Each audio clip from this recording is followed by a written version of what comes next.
The Brothers Grimm, Hansel and Gretel, narrated by Alex Martin. Hard by a great forest dwelt a poor woodcutter with his wife and his 2 children. The boy was called Hansel, and the girl Gretel. He had little to bite and to break, and once when great dearth fell on the land, he could no longer procure even daily bread. Now when he thought over this by night in his bed, and tossed about in his anxiety, he groaned and said to his wife, "What is to become of us? How are we to feed our poor children when we no longer have anything even for ourselves?" "I'll tell you what, husband," answered the woman.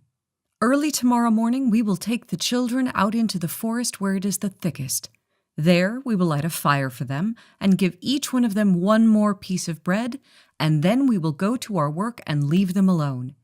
They will not find their way home again, and we shall be rid of them." "No, wife," said the man, "I will not do that. How can I bear to leave my children alone in the forest? The wild animals would soon come and tear them to pieces." "Oh, you fool," she said. "Then we must all 4 die of hunger. You may as well plane the planks for our coffins." And she left him no peace until he consented. "But I feel very sorry for the poor children all the same," said the man. The 2 children had also not been able to sleep for hunger, and had heard what their stepmother had said to their father. Gretel wept bitter tears, and said to Hansel, "Now all is over with us." "Be quiet, Gretel," said Hansel. "Do not distress yourself. I will soon find a way to help us." And when the old folks had fallen asleep, he got up, put on his little coat, opened the door below, and crept outside. The moon shone brightly, and the white pebbles which lay in front of the house glittered like real silver pennies. Hansel stooped and stuffed the little pocket of his coat with as many as he could get in. Then he went back and said to Gretel, "Be comforted, dear little sister, and sleep in peace. God will not forsake us." And he lay down again in his bed. When day dawned, but before the sun had risen, the woman came and awoke the 2 children, saying, "Get up, you sluggards. We are going into the forest to fetch wood." She gave each of them a little piece of bread and said, "There is something for your dinner, but do not eat it up before then, for you will get nothing else." Gretel took the bread under her apron, as Hansel had the pebbles in his pocket. Then they all set out together on the way to the forest. When they had walked a short time, Hansel stood still and peeped back at the house, and did so again and again. His father said, "Hansel, what are you looking at there and staying behind for? Pay attention, and do not forget how to use your legs." "Ah, father," said Hansel, "I am looking at my little white cat, which is sitting up on the roof, and wants to say goodbye to me." The wife said, "Fool, that is not your little cat. That is the morning sun which is shining on the chimneys." Hansel, however, had not been looking back at the cat, but had been constantly throwing one of the white pebble stones out of his pocket on the road. When they had reached the middle of the forest, the father said, "Now, children, pile up some wood, and I will light a fire that you may not be cold." Hansel and Gretel gathered brushwood together as high as a little hill. The brushwood was lighted, and when the flames were burning very high, the woman said, "Now, children, lay yourselves down by the fire and rest. We will go into the forest and cut some wood. When we have done, we will come back and fetch you away." Hansel and Gretel sat by the fire, and when noon came, each ate a little piece of bread. And as they heard the strokes of a wood axe, they believed that their father was near. It was not the axe, however, but a branch which he had fastened to a withered tree, which the wind was blowing backwards and forwards. And as they had been sitting such a long time, their eyes closed with fatigue, and they fell fast asleep. When at last they awoke, it was already dark night. Gretel began to cry and said, "How are we to get out of the forest now?" But Hansel comforted her and said, "Just wait a little until the moon has risen, and then we will soon find the way." And when the full moon had risen, Hansel took his little sister by the hand and followed the pebbles, which shone like newly coined silver pieces, and showed them the way. They walked the whole night long, and by break of day came once more to their father's house. They knocked at the door, and when the woman opened it and saw that it was Hansel and Gretel, she said, "You naughty children! Why have you slept so long in the forest? We thought you were never coming back at all." The father, however, rejoiced, for it had cut him to the heart to leave them behind alone. Not long afterwards, there was once more great dearth throughout the land, and the children heard their mother saying at night to their father, "Everything is eaten again. We have 1/2 loaf left, and that is the end. The children must go. We will take them farther into the wood so they will not find their way out again. There is no other means of saving ourselves." The man's heart was heavy, and he thought it would be better for you to share the last mouthful with your children. The woman, however, would listen to nothing that he had to say, but scolded and reproached him. He who says A must say B, likewise, and as he had yielded the first time, he had to do so a second time also. The children, however, were still awake and had heard the conversation. When the old folks were asleep, Hansel again got up and wanted to go out and pick up pebbles as he had done before, but the woman had locked the door, and Hansel could not get out. Nevertheless, he comforted his little sister and said, "Do not cry, Gretel. Go to sleep quietly. The good God will help us." Early in the morning came the woman and took the children out of their beds. Their piece of bread was given to them, but it was still smaller than the time before. On the way into the forest, Hansel crumpled his in his pocket and often stood still and threw a morsel on the ground. "Hansel, why do you stop and look round?" said the father. "Go on." "I am looking back at my little pigeon, which is sitting on the roof and wants to say goodbye to me," answered Hansel. "Fool," said the woman, "that is not your little pigeon. That is the morning sun that is shining on the chimney." Hansel, however, little by little, threw all the crumbs on the path. The woman led the children still deeper into the forest, where they had never in their lives been before.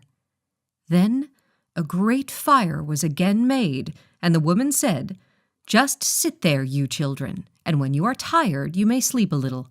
We are going into the forest to cut wood, and in the evening when we are done, we will come and fetch you away."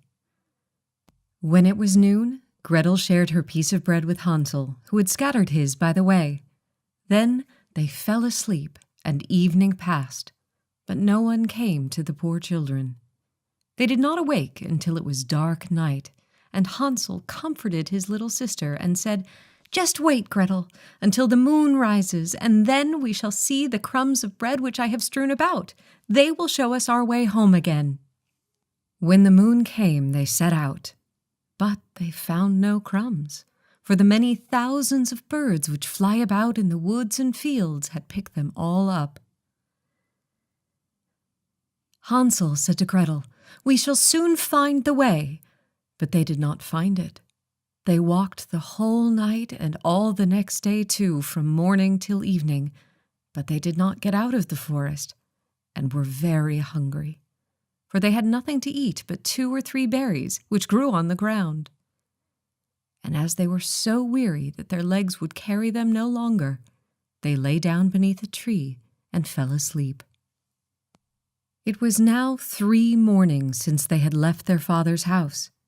They began to walk again, but they always came deeper into the forest, and if help did not come soon, they must die of hunger and weariness. When it was midday, they saw a beautiful snow-white bird sitting on a bough, which sang so delightfully that they stood still and listened to it. And when its song was over, it spread its wings and flew away before them, and they followed it until they reached a little house, on the roof of which it alighted. And when they approached the little house, they saw that it was built of bread and covered with cakes, but that the windows were of clear sugar. "We will set to work on that," said Hansel, "and have a good meal. I will eat a bit of the roof, and you, Gretel, can eat some of the window. It will taste sweet." Hansel reached up above and broke off a little of the roof to try how it tasted, and Gretel leant against the window and nibbled at the panes. Then a soft voice cried from the parlor, "Nibble, nibble, gnaw.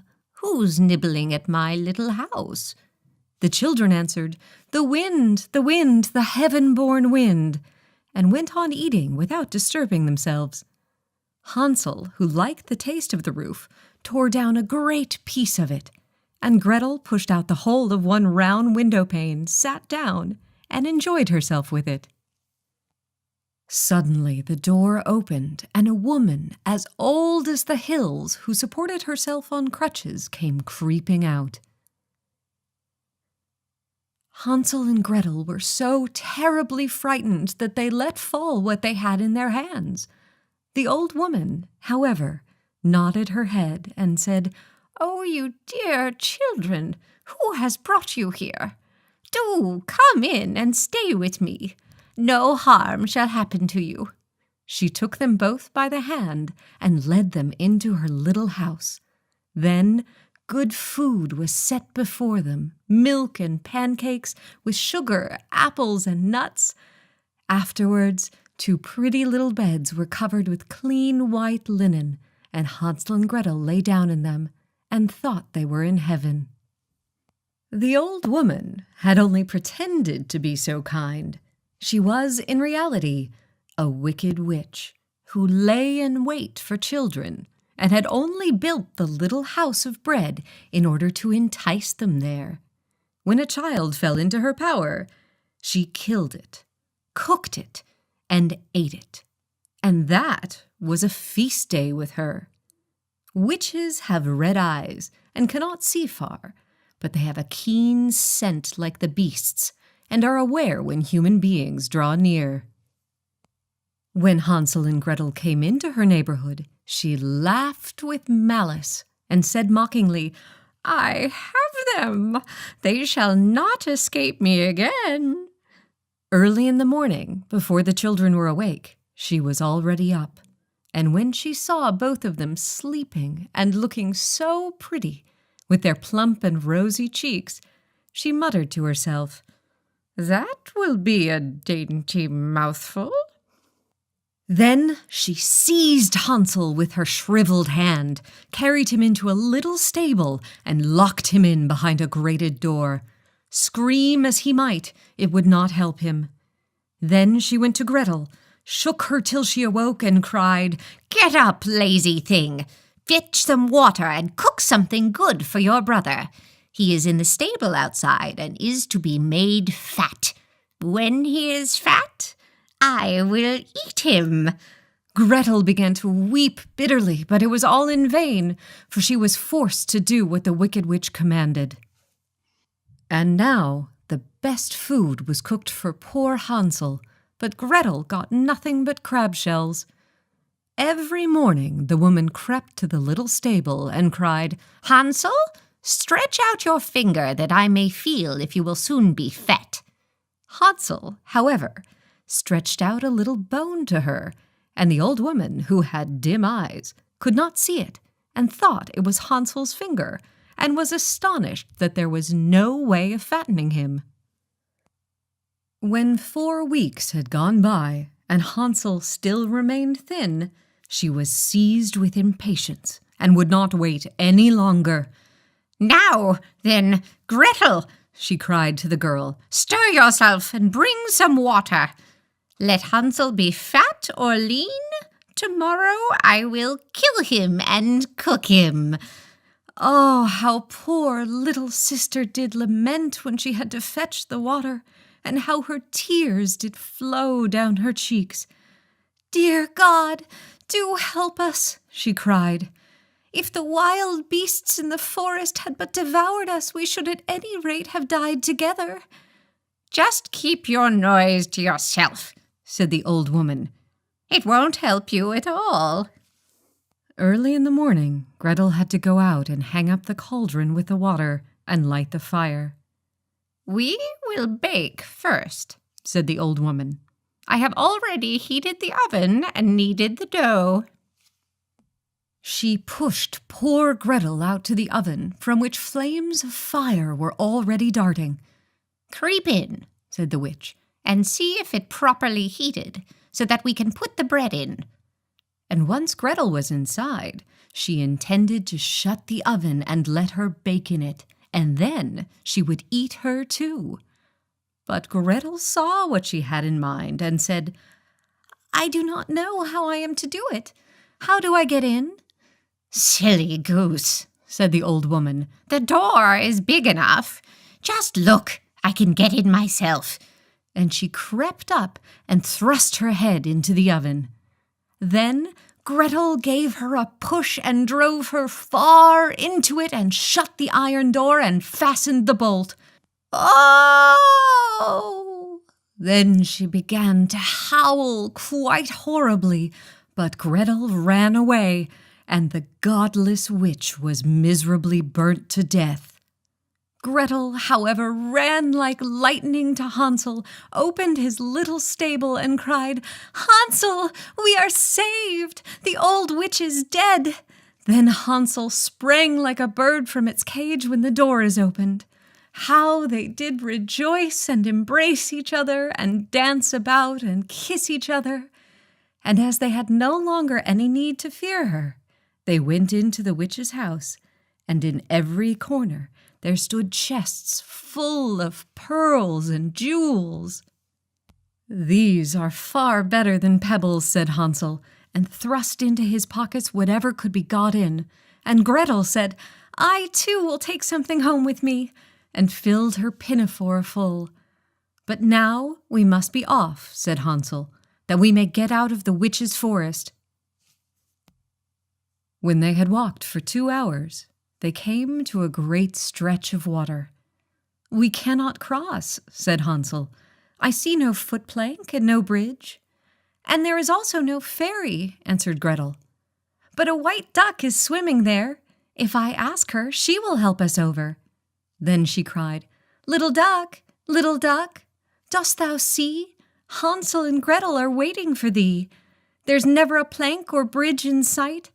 Take us across on thy back so white." The duck came to them, and Hansel seated himself on its back and told his sister to sit by him. "No," replied Gretel, "that will be too heavy for the little duck. She shall take us across one after the other." The good little duck did so, and when they were once safely across and had walked for a short time, the forest seemed to be more and more familiar to them, and at length they saw from afar their father's house. Then they began to run, rushed into the parlor, and threw themselves round their father's neck. The man had not known one happy hour since he had left the children in the forest. The woman, however, was dead. Gretel emptied her pinafore until pearls and precious stones ran about the room, and Hansel threw one handful after another out of his pockets to add to them. Then all anxiety was at an end, and they lived together in perfect happiness. My tale is done. There runs a mouse. Whoever catches it may make himself a big fur cap of it.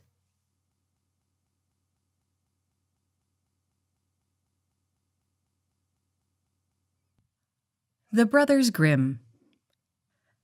The brothers Grimm, Jakob, 1785 to 1863, and Wilhelm Grimm, 1786 to 1859, were German academics, philologists, cultural researchers, lexicographers, and authors who together collected and published folklore during the 19th century.